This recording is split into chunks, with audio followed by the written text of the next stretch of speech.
French novelist Balzac wrote in a cafe while drinking his usual 40 cups a day. Sparks shoot all the way to the brain, he said about coffee, and the cavalry of metaphor deploys with a magnificent gallop. So here we are in the middle of the Golden Triangle with the Café de Flore on my left. Café de Flore, famous for writers and film stars. And here we have Le Deux Magots, another literary cafe. Usually the same kind of thing, writers, philosophers. Behind me, you have Brasserie Lippe, which is specialized in politicians, chiefs of state, and film stars. The French, who are now very famous for coffee, were somewhat late, but still in the late 1600s, the Turkish Sultan, who was the ambassador to Paris, set this craze going for all things Arab. So all the French people would dress up with little head things, and they would lie around on their pillows, and they would drink coffee. And so coffee took Paris by storm.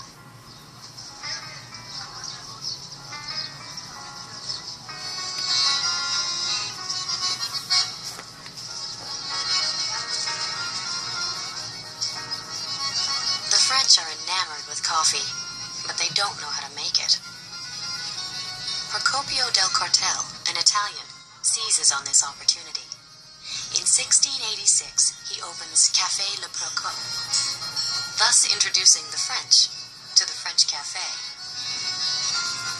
Évidemment, les premières à répandre la mode, ce sont les femmes, qui venaient tout simplement parce qu'elles pouvaient prendre indifféremment du thé, du café, du chocolat et des pâtisseries. Et notamment ce que l'on avait apporté, là encore de Turquie, les premiers croissants. Pourquoi croissants? Parce que comme le croissant, les Turcs battus à Vienne. D'autre part, le café est réputé aphrodisiaque pour les hommes. Et donc, ici, là non plus c'est pas vrai, mais c'est pas grave. Le café, c'est une boisson de femme, et donc, c'est assez logique. Le café va être défendu par les femmes contre le vin, qui lui est réputé assoupir les performances masculines. Il venait aussi bien des femmes chics de la haute société, de l'aristocratie, que des gens qui venaient voir ce qui se passait, l'endroit à la mode, et évidemment des hommes, puisqu'il y avait des jolies femmes. On va se créer une société qu'on appellera la société des cafés. Et pourquoi est-ce qu'il devient français? Parce que, comme je vous l'ai dit, à Paris, mais en France en général, à cette époque-là, on se parle très naturellement. C'est la conversation qui fait le succès du café. C'est pas tout, c'est toujours simple, la démocratie, c'est sûr. Il n'y a pas de barrière de classe dans la conversation. Il n'y a pas de barrière de sexe, il n'y a pas de barrière de race, d'accent. Ça, c'est totalement original. Que nous allions, que la société va vers la sagesse. From the earliest days of Le Procope, the French have been gathering in cafes to engage one another in discussion and debate. Parce que plus on a d'espace vital, plus on consomme et plus on fait de la merde. Et c'est peut-être comme ça que les problèmes se régleront. On peut dire, par exemple, Conversation can be raised to a fine art now that coffee is replacing wine and beer as the beverage of choice. Tout le monde boit, les hommes, les femmes, dans la haute société, dans le bas peuple, on boit beaucoup. Et c'est pas en France on boit le plus, on boit plus en Allemagne, on boit plus en Hollande, en Angleterre. En France, sous Louis XIV et Louis XV, donc 17e, 18e, un homme boit en moyenne 7 à 8 litres de vin par jour, plus à peu près un demi-litre d'alcool pur par jour. Et il travaille 14, 15 heures par jour.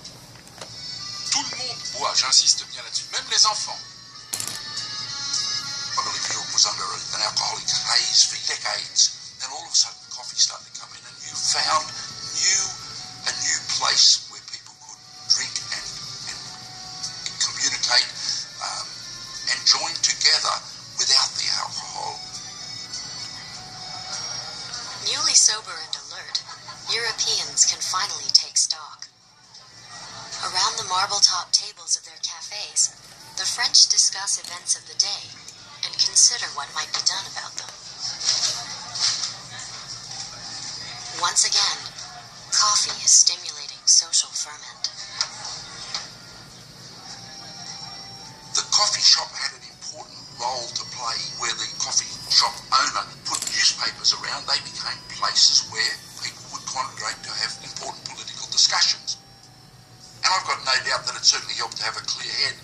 No use if you're slightly beschwipst, slightly drunk, that doesn't make for good discussions about war plans or political plans. Very many revolutionary movements started in cafes. That's absolutely true. Because, for instance, Marat, Robespierre, Danton, they sat and all these people were beheaded afterwards, but until they had their head, they could talk and discuss and really do something. C'est ce que fait Camille Desmoulins après la chute de la Bastille. Il donne rendez-vous à ses partisans au Café de Foix, et c'est là où Camille Desmoulins fait cette fameuse déclaration.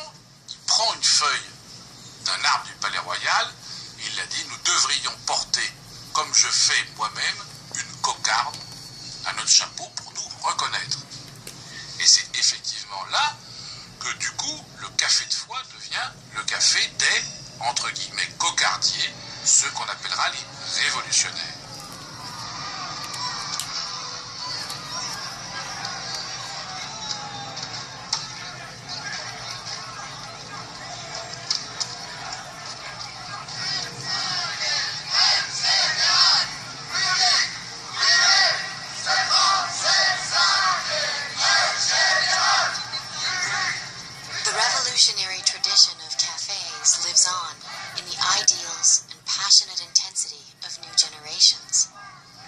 As does the tradition of cafes as the setting for great love affairs. When I was a student, and I just entered and got out immediately because I couldn't afford to buy a cup of coffee here because we're very poor. But I did have a glimpse of Sartre and Beauvoir because I came up here and I saw them at separate tables and I was very impressed.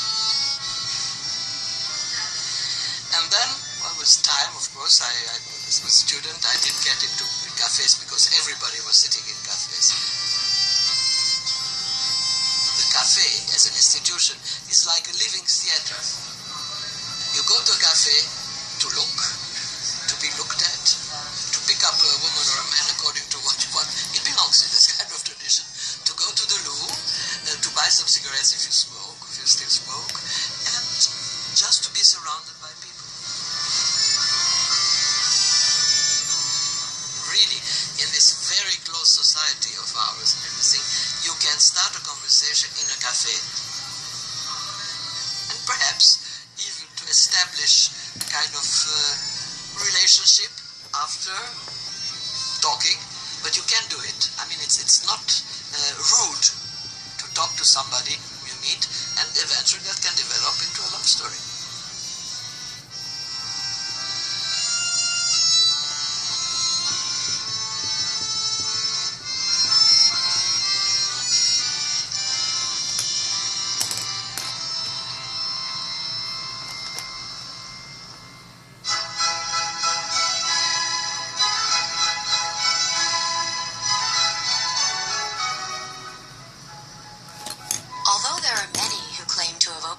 Coffee house in Europe, it is actually a Jewish immigrant from Lebanon who deserves the honor for opening the Angel in, of all places, England. Nowhere else does the coffee house have the effect of a liquid torrent pouring over the country. It was the British, oddly enough, because we think of them as being tea drinkers primarily, but they became the big coffee drinkers. By 1700, there were 2,000 coffee houses in London alone, and every single coffee house had its specialty. The writers would go to one, the bankers would go to another one, and the seafarers would go to another one. It was this ferment of intellect They were called penny universities because for a penny you could get a cup of coffee and you could have these fantastic conversations. Of course, people who were curious to know what was happening, and they would go to these coffee establishments. And indeed, people wanted to get away from the pubs because you could actually go into a coffee house, and without alcohol, you could actually work through your what you were doing, your business. And so the coffee houses became the kingpin on which the social and the commercial life of London, the City of London, revolved.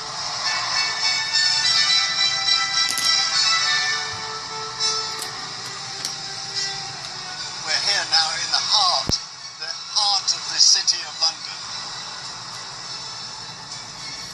Castle Court, it's no more than 1, 2, 3, it's less than 4 feet wide. All of a sudden it's losing atmosphere and almost being carried back 300 years. And now the Holy of Holies, this is the corner site of the Jamaica Coffee House. This is the site where Pascal Rose started his first London coffee business in 1652. Pascal Rose was set up in business by his boss, who had these trading connections with Turkey.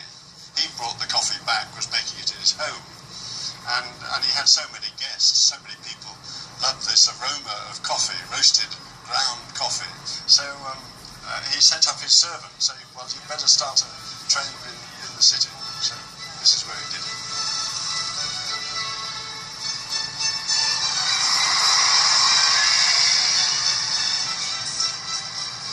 Behind me is the Royal Exchange, which was established in the 16th century.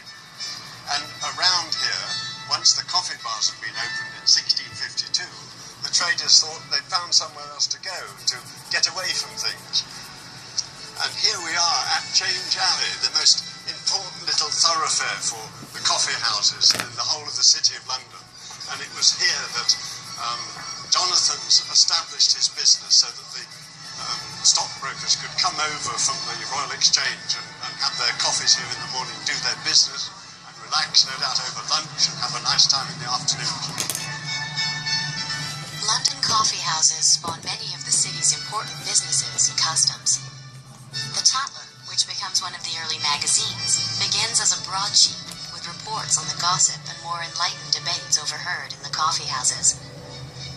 The tradition of tipping is said to have originated in the coffee house, where patrons tossed money in a bowl labeled "to ensure promptness," or tip for short. Edward Lloyd's insurance business starts out as a coffee house on Lombard Street, catering to seafarers and merchants. The story goes that Lloyd's of London, as the insurance company, was established because this is where the ship's captains used to come with reports of when they'd arrived in port and with what cargoes. And so it became a place where the information about shipping cargoes was largely exchanged, so that insurance contracts could be made. Lloyd's Insurance, when they moved up from the Royal Exchange area, came here and they built this lovely facade, which was this opening for the new Lloyd's building. And then in more recent years, they built this enormous modern structure behind me, which is today the Lloyd's of London.